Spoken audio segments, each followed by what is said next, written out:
Dear viewers, नमस्कार।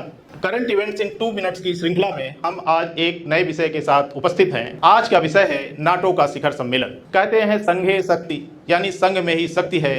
NATO इस शक्ति का सबसे बड़ा उदाहरण है, जिसमें सदस्य तो मात्र 32 हैं वर्तमान में, लेकिन इनकी शक्ति के सामने, इनकी सामूहिक शक्ति के सामने आज दुनिया के बड़े बड़े देश नतमस्तक हैं। इसी संगठन का शिखर सम्मेलन 9 से 11 जुलाई के बीच वाशिंगटन में संपन्न हुआ। और खास बात इस बार के सम्मेलन की यह है कि यह इस संगठन की स्थापना के 75 वर्ष पूर्ण होने के अवसर पर हुआ है। यूं तो अमेरिका में 4 बार कुल सम्मेलन संपन्न हुआ है, लेकिन यह 75 वर्ष पूर्ण होने वाला अवसर अपने आप में खास था। तो आखिर ये शक्ति कहां से आती है नाटो को? तो इसके बारे में एक बात बतानी है कि इसका अनुच्छेद 5 कहता है, एक सदस्य पर हमला सभी पर हमला।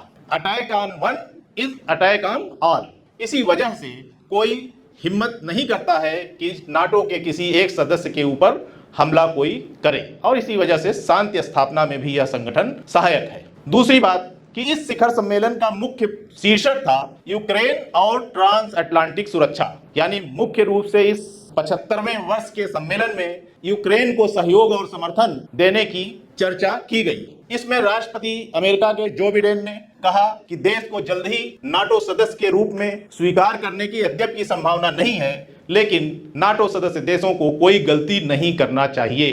यूक्रेन पुतिन को रोक सकता है और वह रोकेगा, यह उनका कथन था। इसी तरह से सम्मेलन में अमेरिका, जर्मनी, इटली, नीदरलैंड और रोमानिया ने घोषणा की कि वे यूक्रेन को पैट्रियट प्रणाली सहित 5 वायु सुरक्षा प्रणालियां प्रदान करेंगे। अब थोड़ी सी बात नाटो के बारे में जान लेते हैं। 4 अप्रैल 1949 को इस संगठन का गठन हुआ। यह राजनीतिक और सैन्य संगठन है। इसकी मूल वेबसाइट पर आप देख सकते हैं, यद्यपि विकिपीडिया पर इसे सैन्य संगठन बताया गया है। इसके प्रारंभ में, यानी उस समय जब इसका गठन हुआ था, तब इसके केवल 12 सदस्य थे, लेकिन धीरे धीरे करके आज इसके सदस्यों की संख्या 32 है। नवीन सदस्य 2023 में फिनलैंड बना और 2024 में स्वीडन बना। इसका हेडक्वार्टर ब्रुसेल्स, बेल्जियम में है, और इसी तरह के इसके महासचिव जेम्स स्टोल्टेनबर्ग हैं, जो नॉर्वे के पूर्व प्रधानमंत्री रह चुके हैं। धन्यवाद। इसी तरह से हम लोग करंट इवेंट इन 2 मिनट में अनेक नए मुद्दों की चर्चा करेंगे।